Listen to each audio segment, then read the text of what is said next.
probably know that Eislinn was my wife. We were king and queen at Pennsic 16. She had contracted breast cancer when Brian, my son Brian, was born. And it unfortunately ran in the family, but when we talked to doctors about that, her grandmother had it and survived. Her mother had it and died when she now was about 15, I think, her mother died. And she had a brother who had leukemia that died. And the reason she was born is because, her mother went into depression and the doctor told her to go home and have another baby. So that was the product of losing your brother. Destined paths, what's just supposed to be. So she, went into remission. We thought everything was okay. And she wanted to be war queen. She was winter queen the first time, wanted to be war queen. And so asked me to fight, and I won crown tournament. And there's longer stories between all this stuff, but won crown tournament.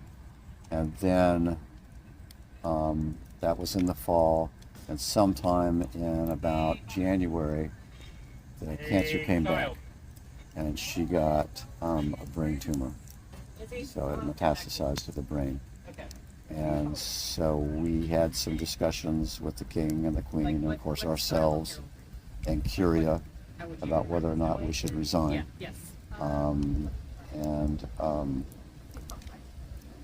The decision was, let's wait and see what happens with chemotherapy and radiation, and those things worked well. The brain cancer went away. So we moved forward with becoming king and queen. And I guess skipping forward, there's a lot of other little things in there, but skipping forward to Pennsic, it was pretty well known, certainly within the Middle Kingdom, and the word spread that she was fighting cancer, okay, and had those 2 episodes. And so her dream of becoming war king and queen became a fairy tale.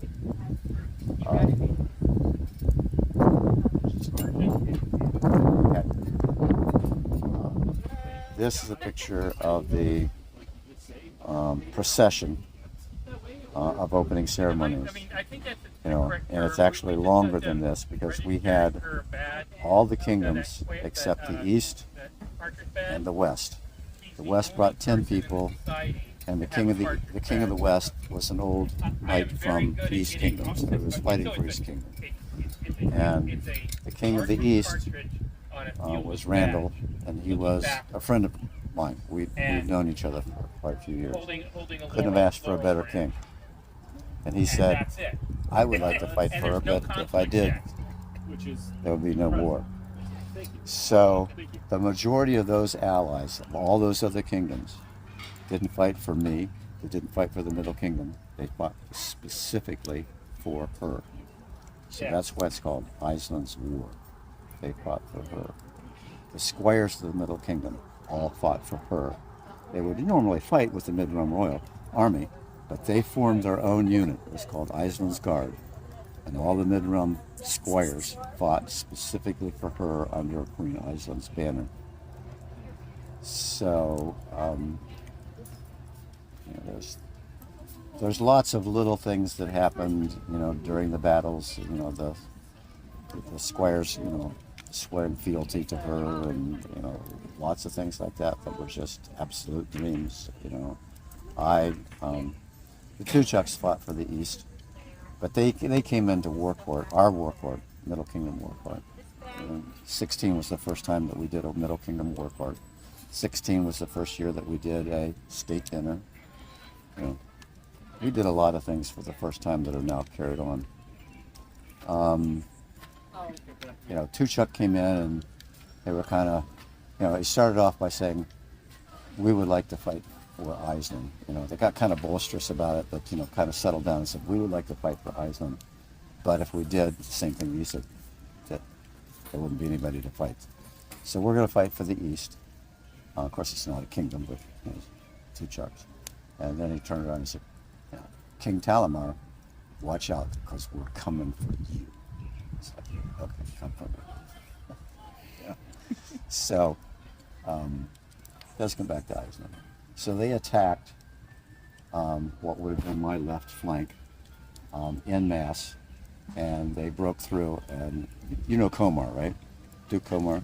Well, his household was really big at this point in time, most of whom are now knights. I had him in reserve.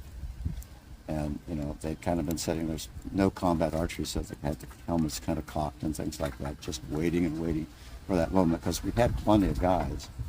I think they thought they might not get the chance to see Komar. They're breaking through. The two chucks are coming through.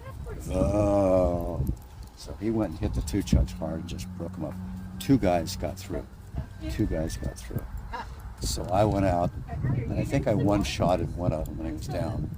And the other one I took his leg, and he went down, and I stepped in, and he did a wrap around to the back of his head.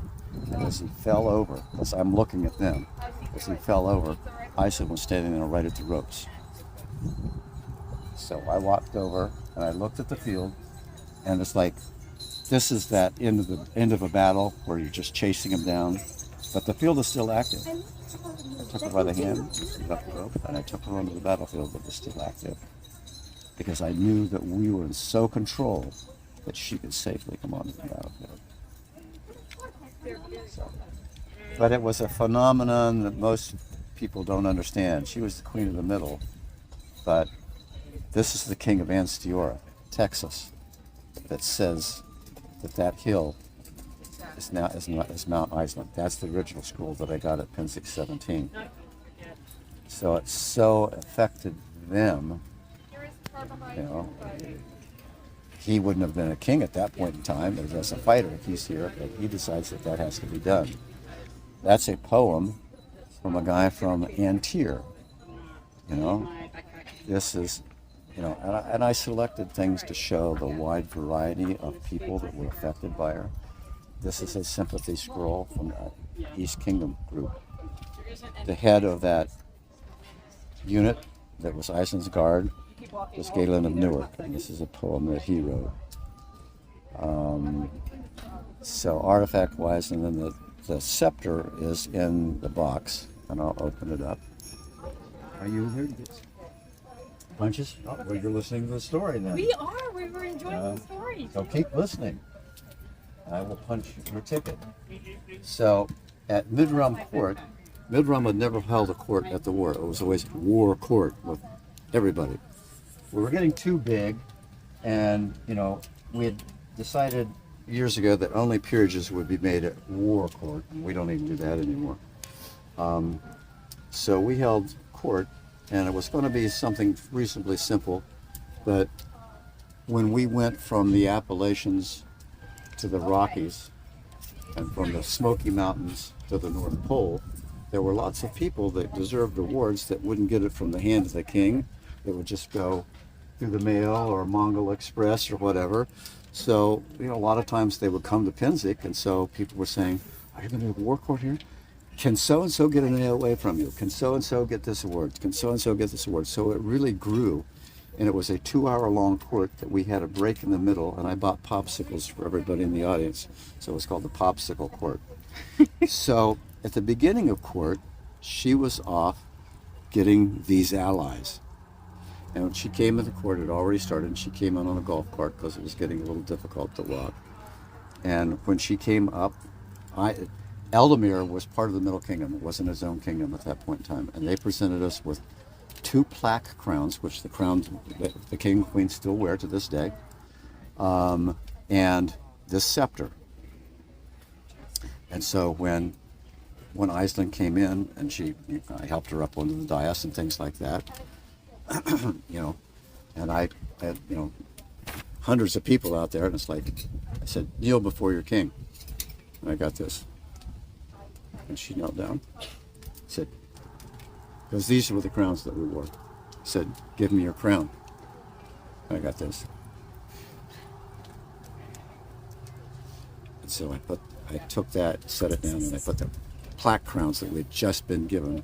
So she was the first one I was the first one to wear that, but she was the first one to wear that crown. And I put this scepter in her hand. this got deacquisition because it was so fragile, and then somebody bought it and gave it to me as a gift. Wow. So that was the scepter that was placed in her hands at Pennsic 16.